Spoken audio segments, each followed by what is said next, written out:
what's happening everybody? It's me, Crazyfrankie, and I'd like to welcome you to my Week 3 4 key game picks.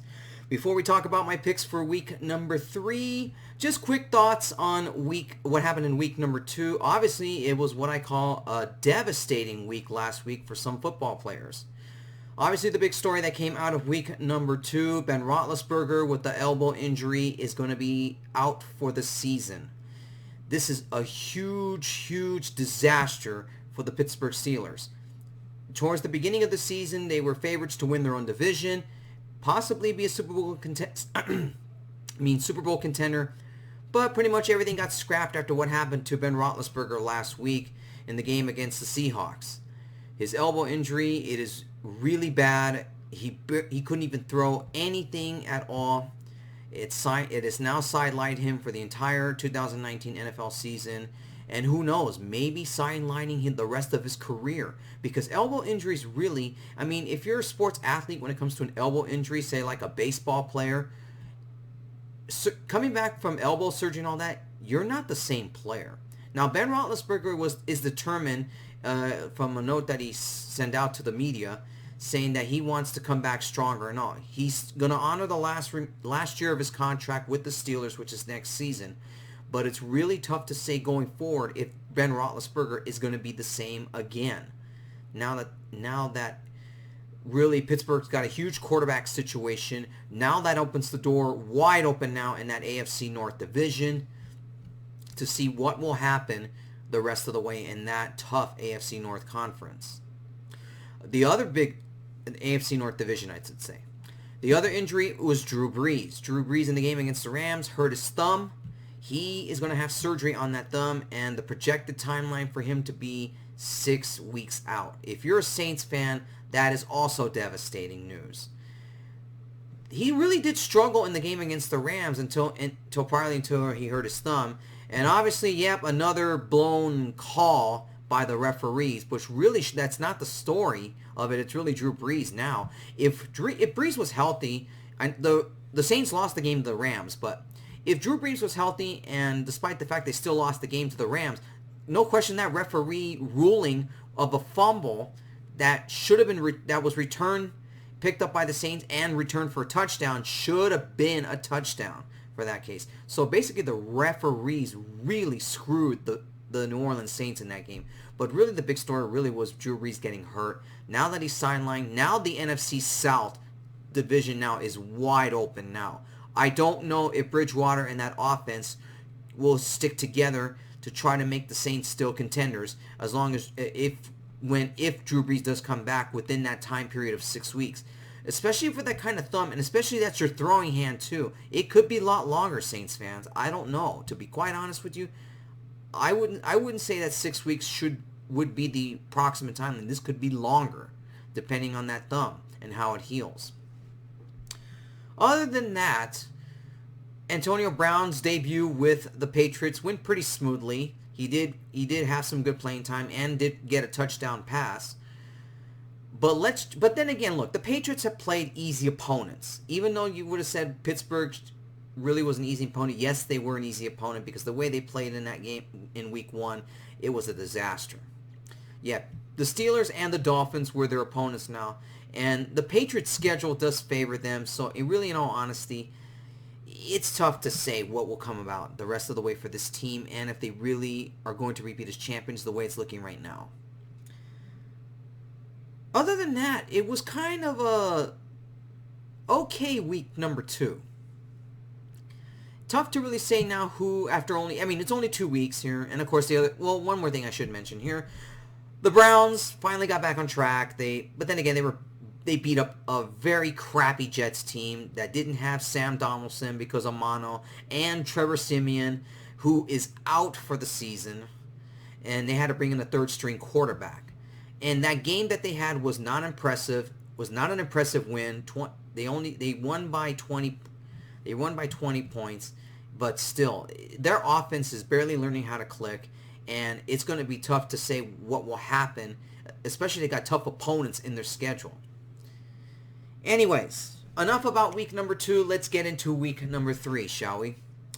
Let's begin with key game number 1. It is the Baltimore Ravens versus the Kansas City Chiefs. The Chiefs are a 6.5 point favorite in this game. That number should be lower. And let me tell you why. This is a battle that we might see for a long time in the AFC conference. That is assuming that Lamar Jackson can keep the Baltimore Ravens competitive. Knowing Patrick Mahomes and their offense with the Chiefs, they are expected to be competitive for years. And this might be a very good matchup, a matchup of two young quarterbacks and possibly a battle for AFC supremacy for years to come. Lamar Jackson went 24 of 37, 272 yards, 2 touchdowns, no interceptions. Even though the Cardinals did make it a game last week against the Ravens, but really Lamar Jackson played phenomenal in this game. Lamar Jackson could be for real, to be quite honest with you. Now, Patrick Mahomes, he did actually struggle against the Raiders. It only took to the second quarter of that game to really just destroy the Raiders in that game. But they trailed 10-0 against them when really that should not have been. Because I knew the Raiders were not a good team, even though despite beating a lowly Denver Broncos team. And I don't even want to get into the Broncos after their debacle against the Bears. But really, for the Chiefs right now, their offense is having some issues. I don't know why. But when it comes down to it right now, like I said, the Chiefs are favored. It is their home opener. They really struggled a lot, big time. But this, I expect to be a very good football game here between two young quarterbacks. Really, that these two are going to battle each other out for AFC supremacy for years to come. Let's see. In terms of offense, I have to say they're almost evenly matched, even though KC's offense is slightly better. Defense-wise, they're even. I kind of say this game's more of a toss-up than the Chiefs being a 6.5 point favorite in this one. I think this game might be a toss-up because let's see if the Chiefs' defense could be ready for Lamar Jackson in that offense. This game's going to be close, but I'm going to pick the Kansas City Chiefs here. The Chiefs, I think, will win in a very, very close game. I think that Lamar Jackson and the Ravens are for real and will keep that team in will make it a competitive game against the Chiefs, but I think the Chiefs will pull it out in the fourth quarter. They'll win probably more or less by a field goal, and I'm going to pick the Chiefs in this one. Chiefs over the Ravens.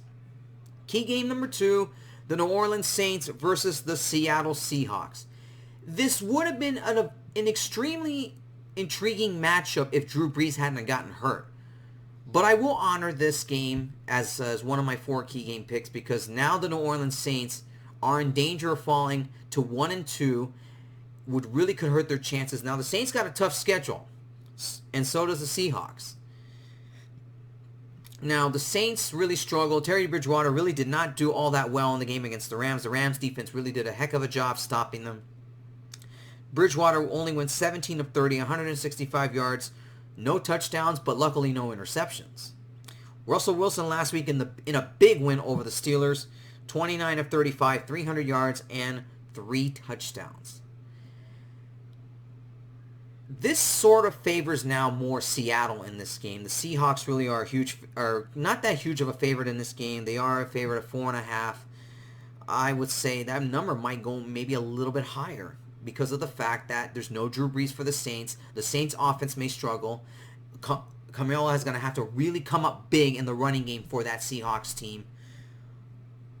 I think this is going to be another close game. Now the Seahawks in their first 2 games didn't look all that impressive, even though they're 2-0 right now. But this is going to be quite a thing for the Seahawks to see if they can still compete along with the surprisingly 49ers team that is 2-0, and of course the Rams at 2-0, to keep pace in that very tough division. Seattle's offense and Saints offense, I would have to say they're about evenly matched. Defense-wise, they're evenly matched too. This is really both teams are evenly matched in this game. It's going to be a close game. But I'm going to pick the Seahawks here. I think the Seahawks will win this game probably more or less by a touchdown. I'll be surprised to say that, I'm probably going to take some heat from this, that I think that the Saints may actually make this a game. I don't think Seattle is all that impressive. But Seattle, they're at home. The Seahawks are good at home. and I'm going to, especially with Russell Wilson on the offense, I'm going to pick the Seahawks in this game. I'll probably buy a touchdown here, and that's going to be my pick for this one. The Seahawks over the Saints. Key game number 3, a big one in the AFC. The Texans versus the Chargers. Houston coming off what I call, they escaped their game last week against the Jaguars. But the Jaguars are having issues too. I mean, luckily they escaped. I mean, the Texans barely won this game. Watson, 16 of 29, 159 yards, no touchdowns, and no interceptions. Really, that offensive line of the Texans is an issue. They're really having some problems up front. Watson has been sacked probably more times than he's been since last year. And really, this is an issue. Knowing that Chargers defense a little bit now, I know I'm going to receive some heat from this too, because the Chargers really played like crap last week against the Lions. They should have beaten them. The Lions are not that good of a team, and yet the Chargers struggled with their special teams in the kicking game, and then really the penalties really killed them last week against the Lions. Now Phillip Rivers went 21 of 36, 293 yards, but no touchdown passes, but one big interception in the fourth quarter that really cost them the game. But really, it was really their special teams that cost them the game, not so much as the interception. Chargers are a 3-point favorite in this one. That number should be a little bit lower, maybe 2.5, 2 points. Chargers offense should get back on track in this game. I don't know if the Texans are that good of a team right now, but the way that offensive line is playing, they're not doing a good job of protecting Deshaun Watson here. I'm going to pick the Chargers here, but this game will be close. I expect this game to be close. I say the Chargers win by a field goal here. Yes, I'm actually going to say that. Chargers win by a field goal. It should be a probably more or less probably a low-scoring game, but I like the Chargers in this one. I think the Chargers will win this game here probably by a field goal here. Chargers over the Texans. And finally, key game number 4, the Rams versus the Browns. For the 3rd week in a row, I'm actually going to talk about the Cleveland Browns. And if you guys give me heat for that, that's fine. Now, Jared Goff last week, 19 of 28, 283 yards, 1 touchdown, no interceptions. Rams offense really didn't play all that great against the Saints. It took till the second quarter and in the second half to really get that offense clicking. And especially with a great pass to Kupp that almost went for a touchdown. But really, the Rams are lucky to get all their players healthy in terms of tight ends and wide receivers. Now, the Browns last week, Baker Mayfield, in a game that they had to have against the Jets, he went 19 of 35, 325 yards, 1 touchdown, but 1 interception. Huge test for the Browns here. Hopefully this will be a good game. But with the Rams offense, they're just too much. They're just much better than the Browns. I'll be surprised if this game stays competitive all the way to 4 quarters here. But I just think the Rams are too much in this game here. I like the Rams here in this one. Rams are a 3-point favorite in this one, and I do agree with that. Let's just see if the Browns can make this a game and keep the game close and interesting. But the Rams here are just too good on offense. They're much better than the Browns on their offense here, and they have a defense. Browns do have a defense too, but the Rams defense is just slightly better. And the way Baker Mayfield has played the last 2 weeks, he's been sacked 8 times in 2 weeks. And knowing what that Rams defense here, they're going to get after Baker Mayfield. I just think now this is going to be too much for the This is going to be too much for the Browns to handle the Rams in this one. That's why I'm going to pick the Rams over the Browns. Not that much intriguing in week number 3 here. A lot of the games here look to be pretty much predictable as far as the same thing for these 4 key games here, but wait and see what happens. Anyways, that's it for my picks for week number 3. For all of my week 3 picks, please check the description below, and I'll see you guys next week when I talk about my picks for week number 4. And until then, take care and enjoy your football weekend.